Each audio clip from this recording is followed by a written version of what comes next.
और बड़ी खबर आ रही है, छत्तीसगढ़ में नक्सलियों के खिलाफ बड़ा ऑपरेशन। दंतेवाड़ा नारायणपुर सीमा पर जबरदस्त मुठभेड़ हुई है और इस मुठभेड़ में 14 नक्सलियों के मारे जाने की खबर है। अब तक 12 नक्सलियों के शव मिल चुके हैं। मौके से AK-47 समेत कई हथियार बरामद हुए हैं। ये बड़ी खबर इस वक्त आ रही है। दंतेवाड़ा नारायणपुर में नक्सलियों और सुरक्षा बलों के बीच में मुठभेड़ चल रही है।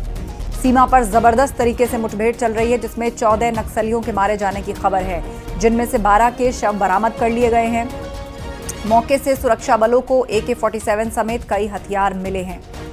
तो इस वक्त की बहुत बड़ी खबर आ रही है छत्तीसगढ़ से, जहां नक्सलियों के खिलाफ एक बड़ा ऑपरेशन चल रहा है। दंतेवाड़ा नारायणपुर सीमा पर जबरदस्त मुठभेड़ हो रही है सुरक्षा बलों और नक्सलियों के बीच में, और कहा जा रहा है कि 14 नक्सली इस मुठभेड़ के दौरान मारे गए हैं। अब तक 12 नक्सलियों के शव भी बरामद किए जा चुके हैं। मौके से AK-47 समेत कई हथियार बरामद हुए हैं। उस वक्त का बड़ा अपडेट आपको बता रहे हैं छत्तीसगढ़ से, जहां सुरक्षा बलों और नक्सलियों के बीच में एनकाउंटर चल रहा है। 14 नक्सली मारे जा चुके हैं, ये खबर आ रही है। 12 के शव भी मिल गए हैं।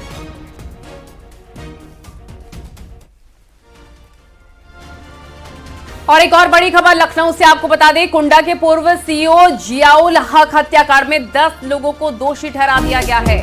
CBI स्पेशल कोर्ट लखनऊ ने 10 को दोषी ठहराया। 2 मार्च 2013 को हुई थी दिल दहला देने वाली घटना। CEO कुंडा जियाउल हक को लाठी डंडों से पीटकर गोली से मारकर उनकी हत्या कर दी गई थी। रघुराज प्रताप सिंह राजा भैया और उनके करीबी ग्राम प्रधान गुलशन यादव पर भी आरोप लगा था।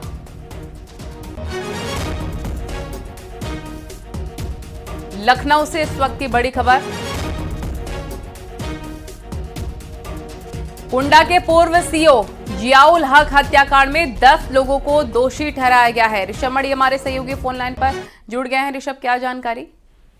देखिए, 2 मार्च 2013 को प्रतापगढ़ के में बलीपुर गांव में एक सनसनीखेज हत्याकांड हुआ था प्रधान नन्हे यादव का, जिसकी जांच करने के लिए और वहां जो लॉ एंड ऑर्डर की स्थिति बिगड़ी थी कंट्रोल करने के लिए CEO कुंडा जियाउल हक खुद मौके पर गए थे।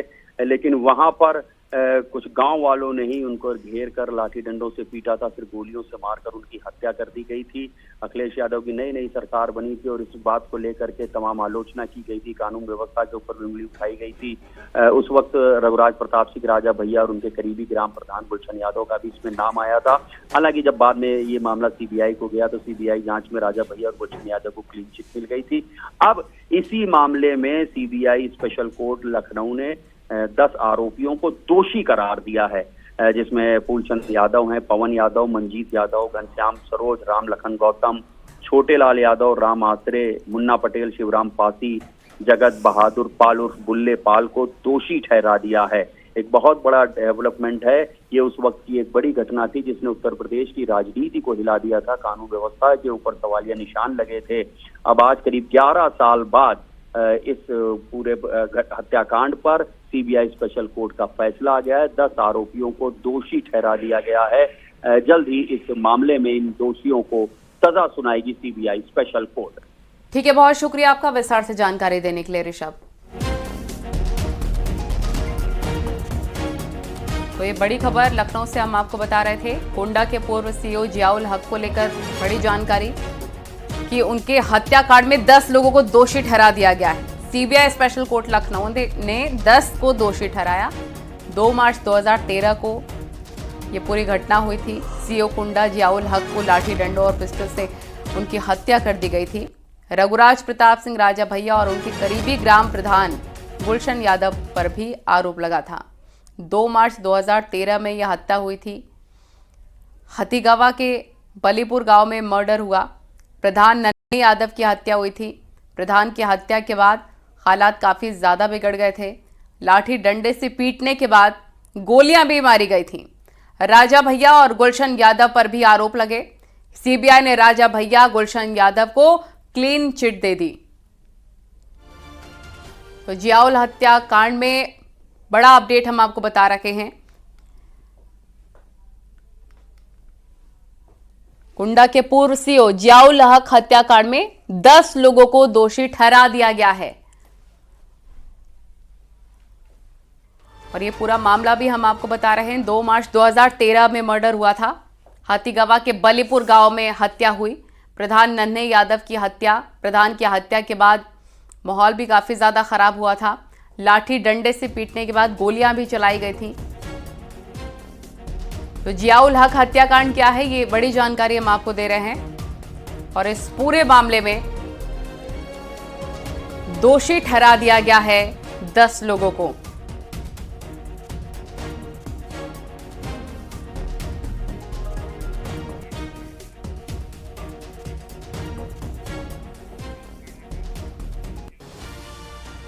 बॉलीवुड के एक्टर गोविंदा को अस्पताल से छुट्टी मिल गई है। गोविंदा ने अपने फैंस का शुक्रिया अदा किया। डॉक्टर्स ने उन्हें करीब 1 महीने बेड रेस्ट के लिए कहा है। वहीं पुलिस उनके ठीक होने के बाद उनका बयान ले सकती है।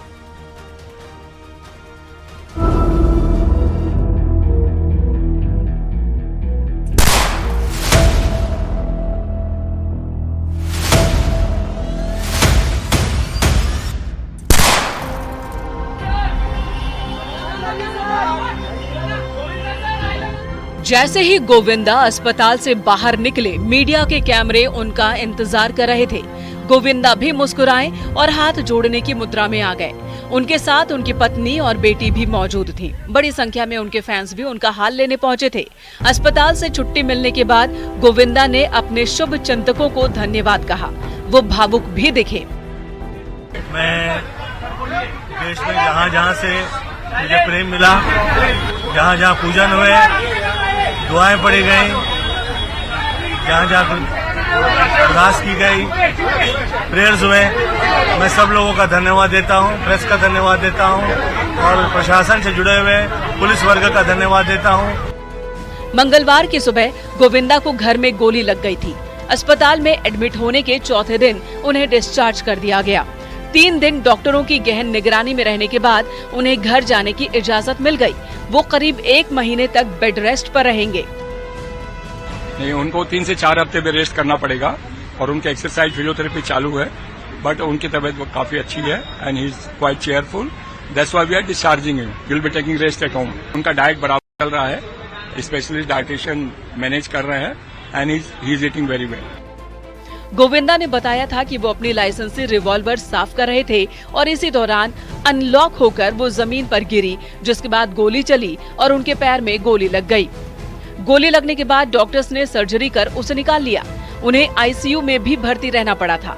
अस्पताल में भर्ती रहने के दौरान गोविंदा का एक वॉइस मैसेज भी सामने आया था, जिसमें उन्होंने सब ठीक होने की बात कही थी। हादसे के बाद पुलिस मामले की जांच कर रही है। वहीं गोविंदा के बयान से पुलिस संतुष्ट नहीं दिख रही। रिवॉल्वर के गिरने और फायर होने की थ्योरी पर भी सवाल हैं। पुलिस ने उनके घर वालों का बयान दर्ज किया था। अब पुलिस गोविंदा के पूरी तरह से ठीक होने के बाद उनका स्टेटमेंट ले सकती है। Bureau report, news 18।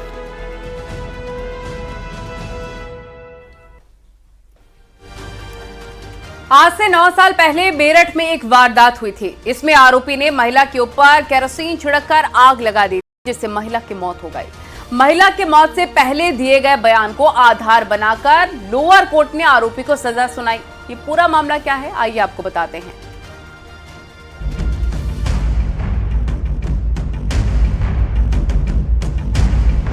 मेरठ की लोअर कोर्ट ने एक मामले में ऐतिहासिक फैसला दिया है। पीड़ित महिला की मौत से पहले के स्टेटमेंट को आधार माना गया और आरोपी को आजीवन कारावास की सजा सुनाई गई।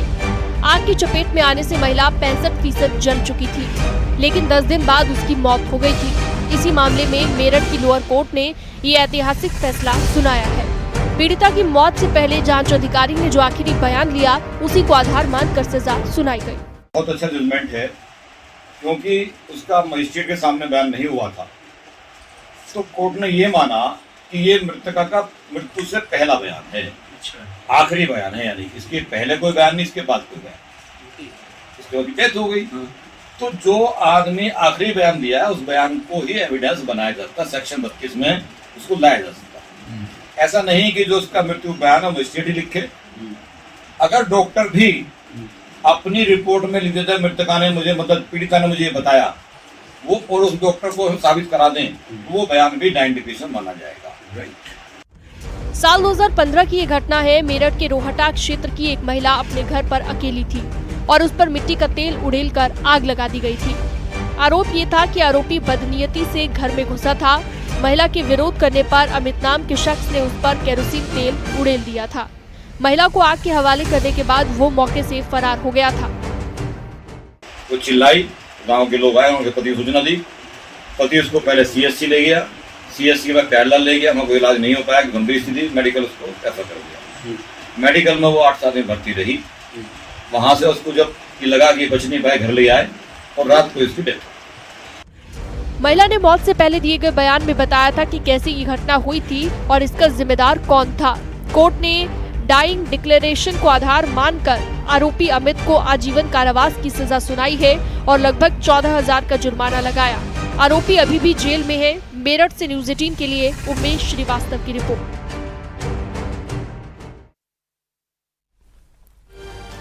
संगम नगरी प्रयागराज में 3 साल की मासूम की गुब्बारे से खेलते हुए मौत सुर्खियों में बनी हुई है। दावा किया जा रहा था कि गुब्बारा फुलाते समय फूटा और उसका एक टुकड़ा गले में फंस गया और बच्ची की जान चली गई। न्यूज़ 18 ने इस खबर की पड़ताल की, बच्ची के गांव पहुंचा, वहां लोगों से बातचीत की, लेकिन अब कहा जा रहा है कि मौत की वजह कुछ और है।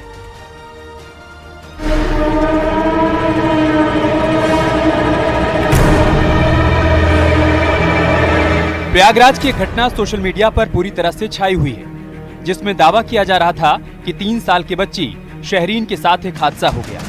वो गुब्बारे के साथ खेल रही थी, इतने में गुब्बारा जोर से फूटा और उसका एक टुकड़ा शहरीन के गले में अटक गया। दावा किया गया कि गुब्बारे का हिस्सा बच्ची की सांस की नली में फंस गया, जिससे उसकी तबीयत बिगड़ गई। परिजन उसे अस्पताल लेकर गए, लेकिन बच्ची की जान नहीं बच सकी। ये घटना सराय इनायत थाना क्षेत्र के फतुहा गांव की है। बच्ची की मौत की सच्चाई को जानने के लिए न्यूज़ 18 की टीम फतुहा गांव पहुंची, लेकिन वहां जो जानकारी सामने आई वो बच्ची की मौत के पीछे किए जा रहे दावे से बिल्कुल विपरीत निकली। कहा गया कि बच्ची को दिल की बीमारी थी। परिजन आशंका जता रहे हैं कि गुब्बारे के धमाके की वजह से बच्ची को दिल का दौरा पड़ा और उसकी जान चली गई। गुब्बारे के हिस्से के गले में फंसने की बात को गलत बताया। 3 साल की मासूम बच्ची साइरिन की गुब्बारे से मौत हो गई थी। इस मामले को लेकर तमाम मीडिया रिपोर्ट्स भी आई थी, लेकिन न्यूज़ 18 अब ग्राउंड जीरो पर पहुंचा है। शहर से सराय इनायत थाना क्षेत्र में करीब शहर से 30-35 किलोमीटर की दूरी पर फतुहा गांव है। इस वक्त हम उसी गांव में हैं और उसी गली में खड़े हैं और ये मकान है वो 3 साल की मासूम बच्ची का जो साइरिन है, जिसके बारे में कहा जा रहा था कि गुब्बारा फुलाते हुए गुब्बारा फटा है और उसके गले में गुब्बारा जाने से उसकी मौत हो गई है। लेकिन परिजन जो है वो यहाँ पर साफ तौर पर इनकार कर रहे हैं। उनका कहना है कि एक बड़ा गुब्बारा वो उसके हाथ में था और चूंकि उसे पहले से दिल की बीमारी थी और डॉक्टरों ने कहा था कि उसके दिल में एक सुराख है, जिसकी वजह से उसकी हालत नाजुक थी पहले से, और उसी गुब्बारे के फटने की वजह से जो तेज धमाका हुआ है उस धमाके की वजह से बच्ची की जान चली गई है। इस घटना के बाद बच्ची को परिजन अपने यहाँ गांव ले आए और यहाँ पर उसकी मिट्टी भी कर दी गई है। इस घटना से को लेकर तमाम लोग गमजदा हैं। जब बच्ची के पिता से इस घटना के बारे में बात करने की कोशिश की गई, तब उन्होंने मना कर दिया। बच्ची के दूसरे रिश्तेदारों ने इस पर जानकारी जरूर दी। पहले से बीमारी भी थी? हाँ, बीमारी थी, दिल की बीमारी थी, उसमें सुराख था दिल में। अच्छा, तो क्या जो गुब्बारा था वो गले में फंस गया था क्या? नहीं, गले में नहीं फंसा, उसके आवाज से गुब्बारा जब फटा है, बड़ा गुब्बारा था, फैल रही थी, फटा तो उसकी वजह से वो उसको दिल का आर्जा पड़ा और खत्म, मौत हो गई। ननिहाल गई तो पहले से बीमार थी, दिल में वाल था, सुराख, उसके लिए गुब्बारा था, फुटा और दहस गई। कौन सी बीमारी थी उसको? दिल में वाल था। जब ये घटना हुई तब बच्ची मां के साथ अपने ननिहाल गई थी। बच्ची की मौत से परिवार में गम का माहौल है। शहरीन के परिजन ये भी कह रहे हैं कि उसका पहले से इलाज चल रहा था। उसके दिल में छेद होने की वजह से उसकी सर्जरी भी होनी थी, लेकिन अचानक उसकी मौत हो गई। प्रयागराज से न्यूज़ 18 के लिए सर्वेश दुबे की रिपोर्ट।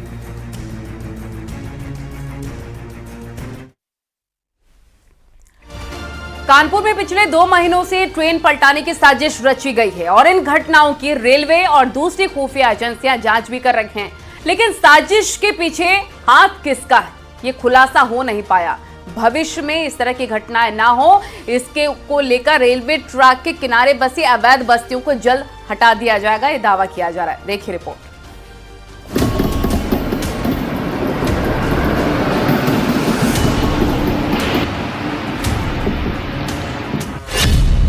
16 अगस्त को साबरमती एक्सप्रेस पटरी से कानपुर झांसी रेलवे लाइन पर बोल्डर वाली साजिश हुई, जिसकी वजह से वाराणसी से अहमदाबाद जा रही साबरमती एक्सप्रेस ट्रेन का शिकार हुई। 8 सितंबर को कालिंदी एक्सप्रेस को पलटाने की साजिश। बर्राजपुर स्टेशन के पास भरा हुआ एलपीजी सिलेंडर रखा गया था। घटना स्थल के पास पेट्रोल की बोतल और बारूद मिला था। 20 सितंबर को ट्रैक पर एलपीजी सिलेंडर मिला। ससरौल के प्रेमपुर स्टेशन की लूप लाइन पर सिलेंडर बरामद हुआ था। वहीं 29 सितंबर को गोविंदपुरी स्टेशन से 500 मीटर की दूरी पर 5 किलो का फायर सेफ्टी सिलेंडर मिला। कानपुर में 1.5 महीने में करीब 4 घटनाएं सामने आई हैं, जिसमें ट्रेन को पलटाने की नाकाम साजिश रची गई। आखिर किसके दिमाग का फितूर है जो आम लोगों की जिंदगी से खेलने की कोशिश कर रहा है। इन सभी घटनाओं की जांच RPF, GRPF, police, STF, IB समेत कई खुफिया एजेंसियां कर रही हैं, लेकिन अभी तक खुलासा नहीं हो पाया है। कानपुर के रेल ट्रैक के दोनों तरफ घनी बस्तियां बनी हुई है। भविष्य में इस तरह की घटनाएं न हो, इसको लेकर अब रेलवे ट्रैक के किनारे अवैध रूप से बसी बस्तियों को जल्द हटाने की तैयारी की जा रही है। पिछले 2 महीने में ट्रेन को पलटाने की साजिश करने वाले साजिशकर्ताओं की साजिश भले ही विफल रही, मगर लगातार इन बस्तियों के आसपास या तो कहीं सिलेंडर मिला, कहीं ऑब्स्ट्रैक्ट हुआ, तो उसके बाद से आरपीएफ और जीआरपी ने युद्ध स्तर पर अब इसकी शुरुआत कर दी है। आप देख सकते हैं न्यूज़ 18 टीम ग्राउंड जीरो पर है।